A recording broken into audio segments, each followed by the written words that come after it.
When you left your marriage or relationship, did you hear the advice that the best revenge is to become the best version of yourself? Hi, my name is Bethany Dotson. I'm a relationship coach and a trauma sensitive somatic therapist.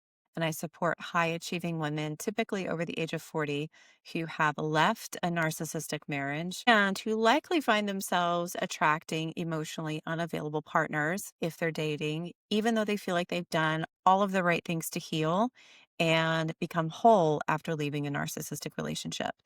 And today I want to talk about the two most common traps that I see many women falling into, and this includes myself. And the first one is hyper independence, and the second trap is becoming a workaholic. And let's get right into it. So, most women, understandably, who leave a toxic relationship where on the outside things looked good. They might have been posting happy pictures on social media of their skiing vacation in Vail, Colorado.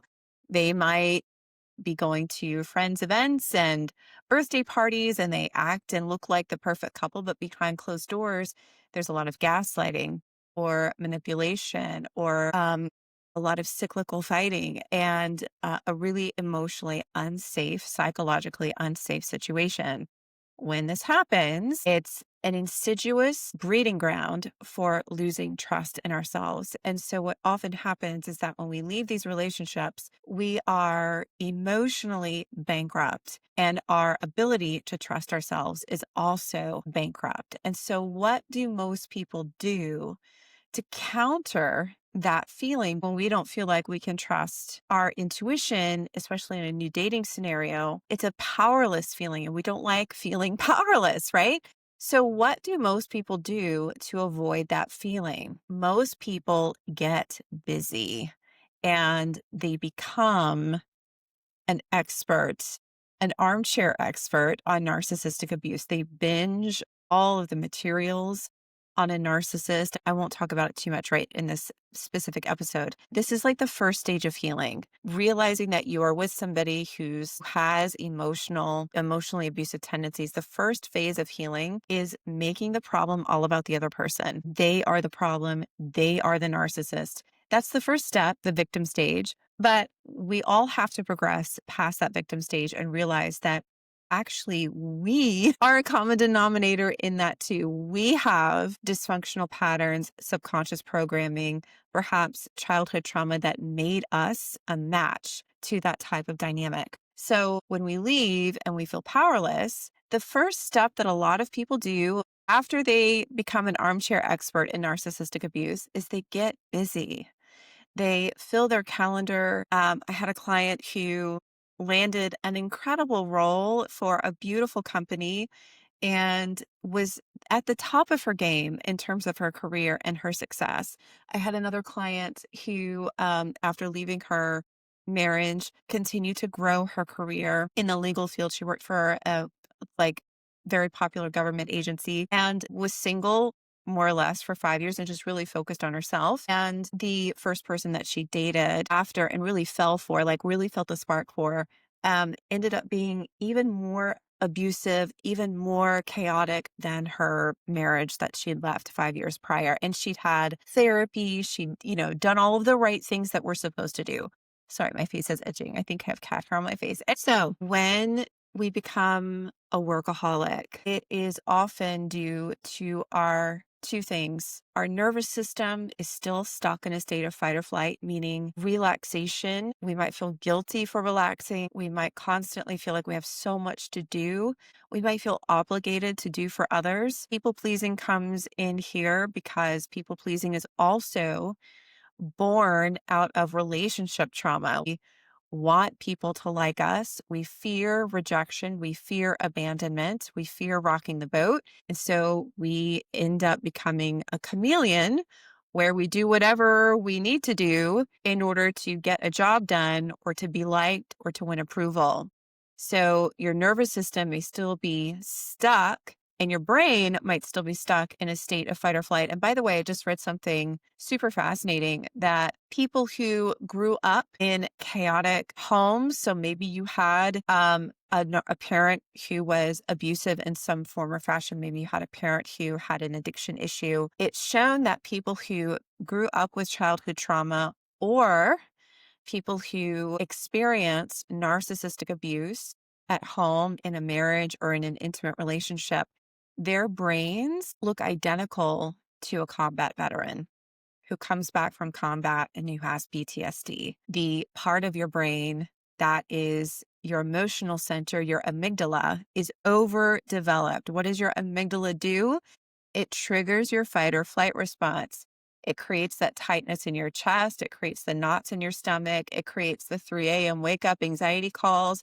It creates the ruminating, going over and over and over and over and over again about a conversation or a really bad text. And you just keep repeating that over and over and over again. And it also, this type of trauma also darkens your prefrontal cortex. So it turns off the activity that's in what is called your executive functioning part of your brain, the front part of your brain where information comes in and it gets filtered through your executive functioning. When you have relationship trauma, you tend to be more sensitive or perceive things as being a threat when the reality is it might not actually be a threat. And as a way, in addition to feeling powerless from this situation, as a way to compensate from feeling like people are a threat or this person is, we become a workaholic. We want to become the best version of ourselves. And sometimes this looks like taking on a new career role and being inundated with work and working extremely long hours and not prioritizing yourself. And then eventually finding that you feel lost, finding that you're feeling chronically resentful, just like you probably felt chronically resentful with your spouse or your partner. And as we start to find that we leave a toxic relationship and we have really good intentions of becoming the best versions of ourselves possible, but we also realize that we're repeating the same toxic relationship dynamics just in a different area of our life, like becoming a workaholic. It can be a very disappointing feeling. And it can make us feel like life can't be trusted. We can't trust ourselves. We can't trust other people. And this ultimately leads to the second trap, which is hyper independence. Hyper independence doesn't just mean that you don't go on a date for 8 years. Hyper independence can also look like surface level relationships where you feel like nobody really knows the real you. It can look like having friends or acquaintances or colleagues in your life that you may go to dinner, you may share work exchange meetings with, et cetera, et cetera. But these people never really know the real you. It can mean that you, and in addition to occupying or maintaining surface level friendships, it can also look like you feel like, if you had an emergency contact for a doctor or you go get a surgery or something, where you need to put an emergency contact. It's those times when that gets thrown in your face that I don't have anybody. And workaholism and hyperindependence tend to go together because they are both traps that are rooted in avoidance. Workaholism, we have good intentions. I'm going to become the best version of myself, but often we recreate the same toxic prison that we had in a marriage with our career because the root cause issue is our subconscious programming, our subconscious conditioning from childhood. And most of the time, for women who are high achieving and successful on the outside, but who get into emotionally draining or toxic relationships, their core primary program is I'm unlovable as I am. Something must be wrong with me. I need to prove my love. I need to perform in order to be approved or loved. And this can be a very, again, subconscious program that continues to play out year after year, decade after decade. And what happens is that despite your best intentions of getting good revenge and becoming the best version of yourself, but then finding that you're burning out in your career, you don't like your career anymore, your career feels like a toxic relationship. What will happen on the backside of that is hyper independence. I'm just going to be on my own because that's the safest. I'm going to have friends, but nobody's really going to get too close to me. I'm going to date. By the way, the other big trap that women fall into after narcissistic relationships is chronically dating emotionally unavailable men. Why is that? Because you can never get close or develop true emotional intimacy with a partner who is emotionally unavailable. In fact, there's a psychiatrist. She talks about women who repeatedly find themselves attracted to partners who have narcissistic traits. Those women themselves have an inner relationship template that is just more comfortable with emotional distance than it is with emotional intimacy. So again, workaholism, toxic relationship dynamic, even in your career, and then hyper independence. This doesn't feel safe. It just feels safer to rely on myself. Surface level friendships, nobody really knows who you are. And often likely, if you are dating, a repetitive pattern of finding that you're with emotionally unavailable men, even though in the beginning you probably feel hopeful. This person is probably this could be a different story. I'm turning over a new leaf, and then it's the same disappointing pattern again and again. This all stems back to you. And so many women find themselves stuck in quicksand in either hyperindependence, workaholism, or attracting emotionally unavailable men. And then when they do get another dating disappointment, they go back to being a workaholic, they go back to being hyperindependent. And then after a year or two, they finally decide I'm going to date again. And then the whole thing starts all over again. And so what ends up happening is that their trust issues just continue to grow deeper roots. Now, here's the really interesting fact. Research proves that if you have been burned in a relationship, that whether that's narcissistic abuse, physical abuse, even financial abuse, where you have been in a relationship where you thought and believed that this person was safe and then it ended up being extremely unsafe, the only antidote to that type of relationship trauma is safe relationships. And this is what often, ironically, most women avoid because they don't trust themselves. And what really happens when you turn to workaholism or you turn to hyperindependence or you continue to date emotionally unavailable men, even though you've been in therapy for years, even though you've had multiple rounds of EMDR, even though you've read all of the books on the narcissist and why people are emotionally unavailable, like you're an encyclopedia for this shit, the reason that you're continuing to stay in this pattern is because you don't yet have or have developed the capacity to trust yourself and the capacity to receive safe, unconditional, loving relationships. When you're a workaholic, when you're hyper independent, when you're continuously disappointed by unavailable partners, your walls become so high that your capacity for a healthy partner and a capacity for a healthy relationship with yourself becomes very narrow. And no amount of work, no amount of reading information will transform that pattern. Transforming that pattern is an inside out job that requires undoing that brain wiring. Remember, your brain looks like a combat veteran who has PTSD. Your brain and your body are intricately connected. So the first step is learning to reprogram your brain and your body out of these habitual trauma responses. When you reprogram your brain and your body out of fight or flight, constant anxiety, people pleasing, feeling like you have to do everything on your own and then feeling resentful at the end, all of that produces a chronic state of stress in your life to the point where you might not even realize how stressed you really are.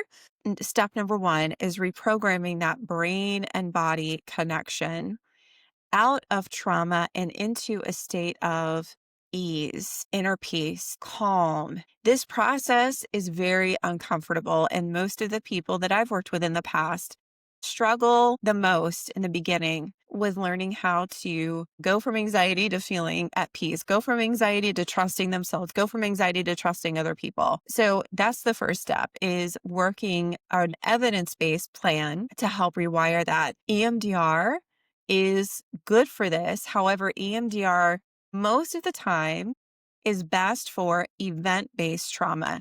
Let's say you got robbed at gunpoint at 12 o'clock at night if you're outside getting out of your car, going into your home one night, and it was unexpected. And since that event, you can't sleep.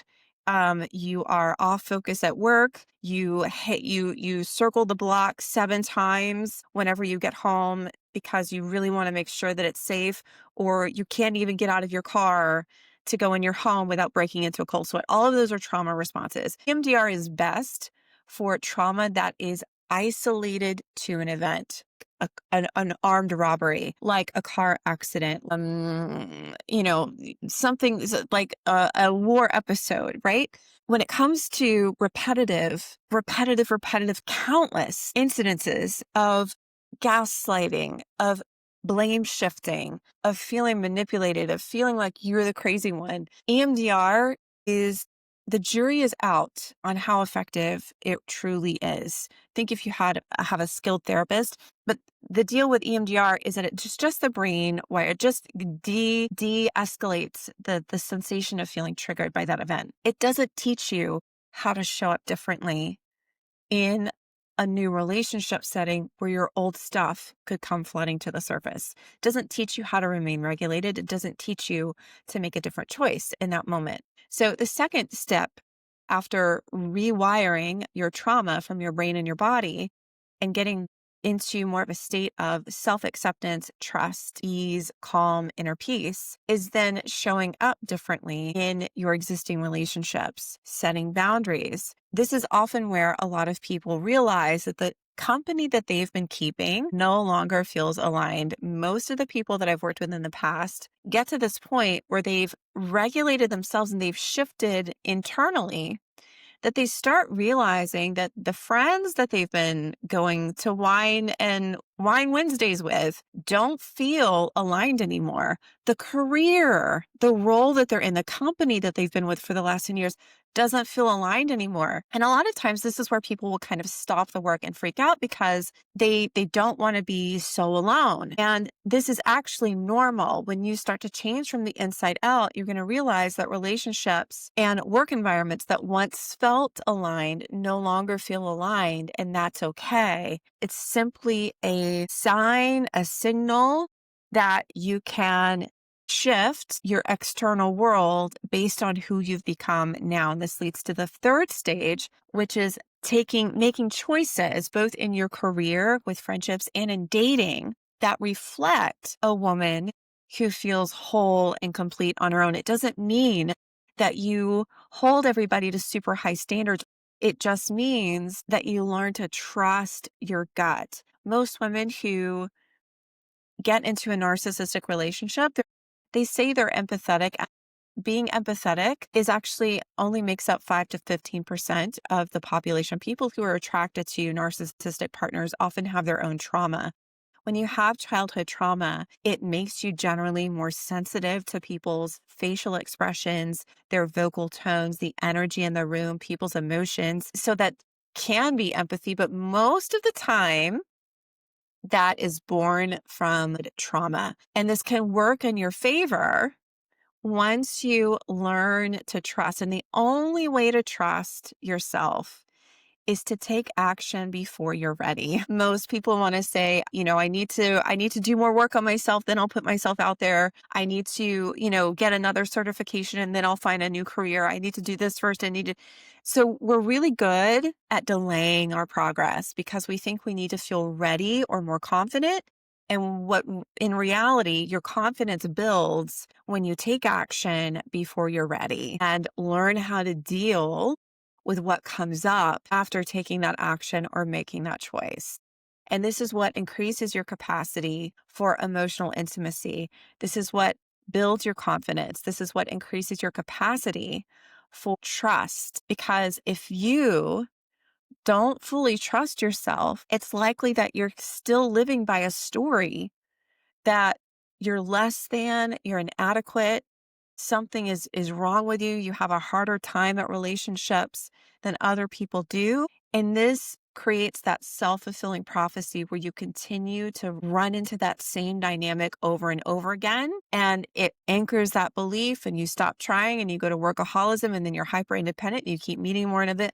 And it becomes this whole loop. So it's possible to break this cycle, but it requires readiness, psychological readiness. Most of the people that I have worked with, things have to get pretty bad. They either turn 50 or 55 and realize, wow, my life is like, I only have another 20 years maybe left. I can't keep living like this anymore. It might be an empty nest. It might be they got into a new relationship that turned out to be even more toxic and unhealthy than the one they left before. It could just be like an inner knowing, like, I'm tired of living like this. I feel stuck in my life. I'm tired of feeling like I've depleted, left. I did all the right things, and now I've got a toxic relationship with my career. I'm dating all these emotionally unavailable men. I feel drained all the time. I'm always the one that everybody leans on, but I don't feel like I have anybody that can really hear me. Nobody really knows who I am.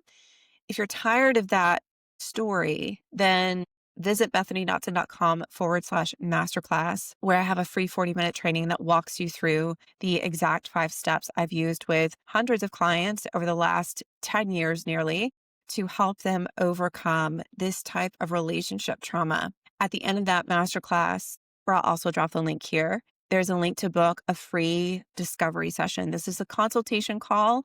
This is about discovering if we're a good fit to work together, and giving you on that call a breakthrough, facilitating a breakthrough in what you might feel is possible. A lot of people get on these calls and they think they know what the problem is. This is the problem. I keep attracting emotionally unavailable people.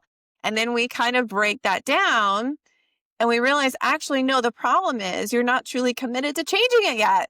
So there's a breakthrough that happens on that call, good or bad.